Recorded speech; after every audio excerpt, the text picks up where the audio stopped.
中有一個林小姐大鬧法院滾拿解，佮當證人的面甲律師扇嘴皮，結果互收押。頂個月開庭的時陣，佮失控，甲法警來起衝突。台中地方法院再起用傷害等誤罪，甲這個林小姐判刑6年9個月。今年3月，姓林的女子佇法庭外當證人的面甲律師扇嘴皮，互檢方依照恐嚇等誤罪起訴。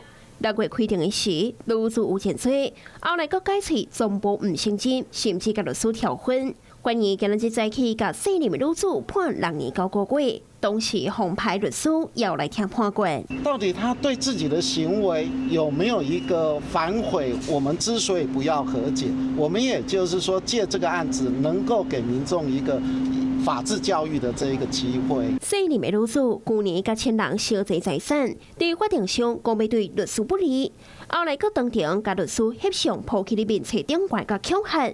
今年3月佮拍律師，少年抓走證的行為去互收押。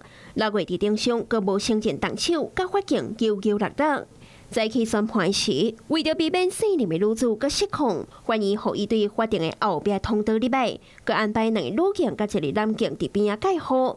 女子封口起來，人家無辦。聽判決的時，情緒穩定。他聽到的這個宣判的結果，會不會有過激的行為？這個就是法院的一個維安的這一個考量啦。在法庭上公正恐嚇，在網絡頂槍聲恐嚇，佮甲律師拍等5項犯罪事實，女子紅判6年9個月。數度公然侮辱恐嚇律師，且拒絕聽從法官維持秩序的命令，嚴重藐視法紀與公權力。